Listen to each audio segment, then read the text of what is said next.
Why are we so afraid to be ourselves? What holds us back from expressing who we truly are? And why does society shun self expression? I believe it's fear. Fear of failing, fear of judgment, and the fear of stepping out of the safe zone. But here's the hidden truth: dreaming big and expressing yourself unapologetically are the ultimate forms of freedom. For those of you who are new to the channel or you've already been subscribed to me, hello! Welcome to my channel. Please make yourself comfortable. Grab a snack, grab a drink, just get cozy.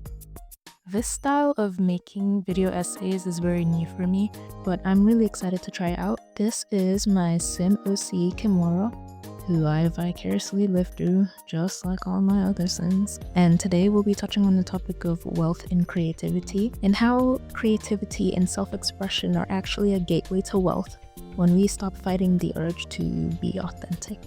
I recently came across a YouTube video titled "What I Saw as a Fake Billionaire, Fakes, Frauds, and Scammers." To summarize the video, the project was started by 𝔁𝓸𝔁𝓸, a visual artist in architecture from Budapest.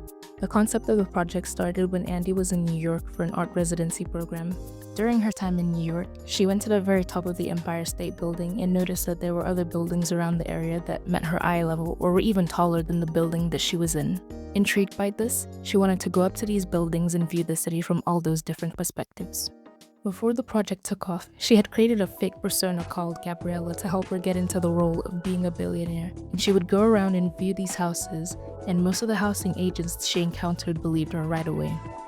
And sure, this Gabriella had new clothes and a different sense of style in terms of fashion, but that's not all that made the change. I think it was something far more believable than that.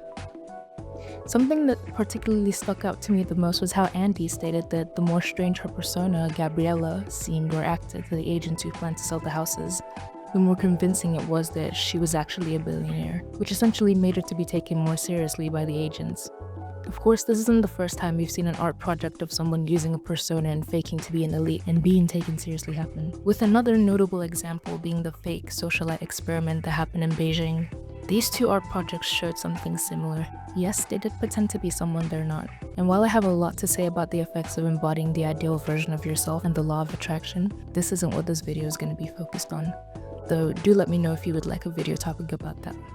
The main thing I want to address is the eccentric behavior that these two women displayed in their projects. These projects really got me thinking about the concept of self-expression, particularly of the elite, and how the self-expression of the rich differs greatly from the self-expression of everyday people. The shame surrounding art and unconventionality. Now, I don't know about you, but sometimes I find that society often tends to shame people for pursuing subjects like art or going into more creative fields. It's been deeply ingrained into our society to believe that being in a creative field won't make you any money, and that it's not a way to survive in a capitalistic world like ours. Some people, specifically people of ethnic backgrounds, are met with laughter or ridicule for even thinking of pursuing something creative as a career.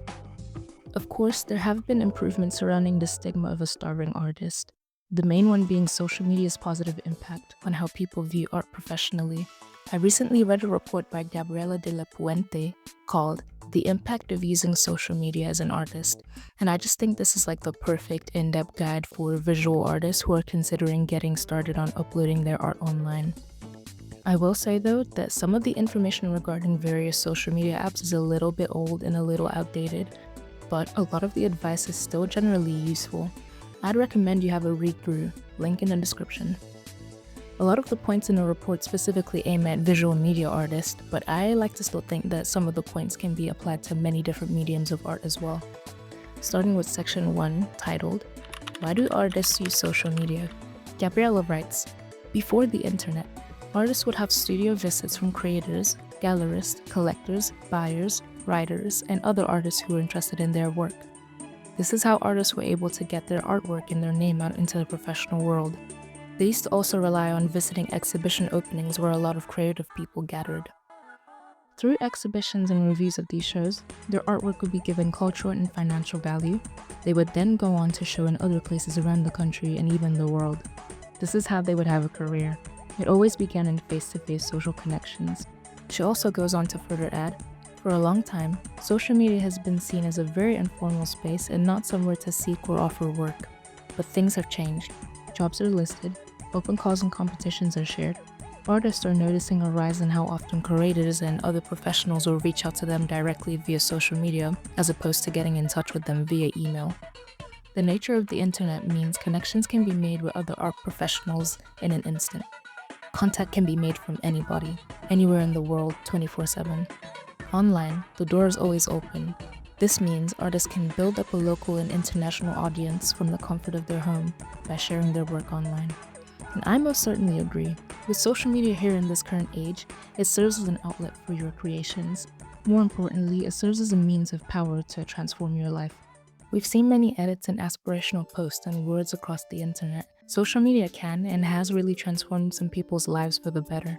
But yet, some of us who want that beautiful transformation still face feelings of shame and fear of putting ourselves out there. We continue to delay and put all our projects until the last minute, or in some cases, when we do finally decide to start and we have all the equipment out ready, suddenly a wave of perfectionism and imposter syndrome hits us. We get scared to fail, we get scared to be seen trying, and we just fear judgment. Fear of judgment hurts your pockets. The internet can be very critical of how it receives unconventional creations and new ways of making art. You're either told that your ideas are too strange or that it's a waste of your time and you won't make money from it. The funny thing about statements like these is that it doesn't even come from rich people majority of the time. It's people closest around you that tell you these things. They make you feel like it's not worth pursuing. So even when you desire new paths, you put a delay on them because you've been so subconsciously convinced that it's not worth your time. So you don't give it any of your time. You don't take it day by day. And you don't even attempt it in most cases. You then internalize this belief that art can never be one of those things that can make you money. But yet, you'll still see things like rich people putting their kids in art school, letting them pursue things like fashion, music, and theater, and be pioneers of industries like that. They fill up the unconventional pathways. Do they do this because they're bored? Or simply because they have all the money in the world not to care about regular people's problems? In some cases, maybe. But the way I see it, they are ensuring that their children remain in these industries and take up opportunities because of their parents' impact. We see how they're able to buy weird art pieces of a plain color canvas for millions and basically encourage themselves to be eccentric and weird. We see rich people get dressed in weird clothes and get invited to all these big and exciting fashion events and countless opportunities. And here's the kicker. We see everyday normal people in our society, people like your friends and family members and loved ones, worship and stand these celebrities, take unnecessary time out of their day dedicated to learning about their lives or catching up on the latest things about them. You see them tune into their social media accounts and watch them 24/7, endlessly consume their content and disconnect from our own lives. You see these very same people that discouraged you get influenced by these celebrities. So why is it that when another regular person chooses to go out of their way to be different, they are ridiculed and even shunned for it? Why are they discouraged from taking a new path? Most people all want to have that form of wealth and comfort for themselves in their own way, even if they don't desire to be billionaires. Most people just want the comfort and security that wealth can provide. And I've always heard the phrase, you have to get uncomfortable to be comfortable. Some people take this at face value and think that it means overworking yourself until you get rewarded, but I don't personally subscribe to this mentality, which I can go over in another video. The way I see this phrase is, you have to be willing to put yourself out of your comfort zone until it becomes comfortable. You have to stretch yourself to get used to that. That is how you grow. You have to be willing to put yourself out there and take an unconventional path for this unique lifestyle you want. Being rich and wealthy starts in the mind. If you want to live in a different way than the life you're already living, you have to take a different approach. We're told that being in school and getting a degree gets you rich, that if you follow 1 + 1, you'll get 2, but that isn't true. You can see this every day. You can cry about going to work on TikTok and you'll get rich. You can even post funny content and be connected to other people who aren't even in your industry. Hell, people who do OnlyFans earn way more than people in 9-to-5 jobs. People can do anything and make life work for them. It's just a matter of stretching your mind to the possibilities that are out there. Refuse to be closed up to the old ways of viewing things. You need to catch up to how different things are in the world. You have to be willing to stretch your mind and think different to be different. In a Forbes article titled, New Psychological Studies, How the Wealthy Really Are Different from Everyone Else, 𝔁𝓸𝔁𝓸 writes, One of the key findings was that the super rich are frequently nonconformist. They enjoy swimming against the prevailing current and have no problem contradicting prevailing opinion. While there isn't any particular scientific evidence recorded to support this claim, what I can say is that this can still be seen in things like social media and different trends, especially in the fashion world.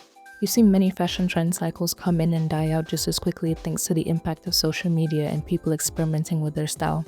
But what does that tell us about the power of individuality? It's that people are drawn to what stands out from the crowd. Trends may start out small, created by someone confident enough to wear the thing no one else is wearing or say the thing no one else is saying. Eventually, everyone wants a piece of originality for themselves as a way to associate with the feeling of creativity. And trends are not inherently a bad thing, it's just part of the way that the fashion and people work. However, I will say that it is ironic that the same society that tells us to conform and be normal also rewards the people who dare to be different and stand out. After all, creativity is attractive. It's no wonder why we spend so much time watching celebrities or niche content creators doing weird things. It's almost as if we're living vicariously through them and viewing creativity as something unattainable, as if it's only for the elite to enjoy, when in actuality, creativity is more accessible than we think. It's just that for many everyday people, we haven't built trust in ourselves to be ourselves. We struggle with things like being in the wrong environment, surrounded by people who don't really see us for who we truly are. The power to self-express and challenge ourselves is what ultimately sets us free from this. Every day, as we try to do something that aligns with the real us, we gain a stronger sense of self-esteem, i.e., the amount of trust we have in ourselves and our abilities. We must learn to get uncomfortable and stretch our individuality so that it becomes the norm for us, and we make progress with our growth and the trust that we have in ourselves. With all that said, creativity doesn't have to solely apply to the arts. It can even take place in normal office 9-to-5 jobs, and especially in the technology industry too.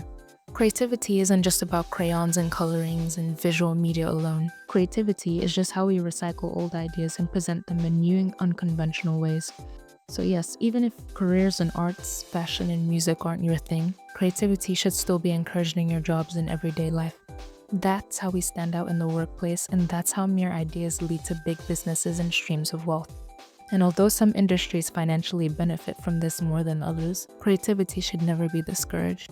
While it's still valid to feel resentful about the way people in your environment view creativity, you have to be willing to do the scary thing and put yourself and your craft out there and be willing to be seen and maybe even judged for it. There are so many different ways to make money, especially with the internet right in our hands. You don't need to make it boring and unbearable for yourself. That may have sounded corny, but it's honestly very true. The internet has made it easier for us to make money. We just scare ourselves into thinking that it's not possible for us. We often get in the way of ourselves. I know a part of your mind might feel like it's impossible, or that you wouldn't know where to even start, but it is possible. If you can see one person making it work for themselves, you can most definitely discover what works for you. We're just scared of the trial and error phase and experimenting. We're scared to fail, but trial and error doesn't mean we failed. It's just letting us know that maybe XYZ method isn't for us, and we should pivot and do something differently from what we've learned. Literally look at the people in the entertainment industry who've been trying for years and are only now coming into the spotlight. It most certainly can't happen for you. Do not count yourself out from this. Your dream life is attainable. And some people might go ahead to comment, hey, I've been doing creative things for a long time and I'm nowhere near to any wealth or fame. Or, some people already have wealth to get them started, etc. Several factors can unfortunately influence this, such as luck and even nepotism in many creative industries. Yes, things like that will still exist and happen. I could go into a whole other video topic about nepotism in the creative and entertainment industry and the effects of it on many creators, because it is an entire can of worms in and of itself. But the point of this video was mainly to encourage your creativity and to not shy away from your self-expression. Society wants you to believe that being creative is not going to get you anywhere, when in fact, creativity and art are actually what they live and breathe on a day-to-day basis. We all consume art more than anyone else on this earth, and even buy pretty much whatever piques our interest. Never try to shy away from your creativity, because you truly never know who is watching, who wants to support your ideas, and who may even want to steal your ideas for their own profit. If you got all the way to the end of this video, thank you so much for watching. I really hope you enjoyed this. Please remember to like, comment, and subscribe if you're into my video essays and want to see more. Thank you once again, and I'll see you in the next video. Bye!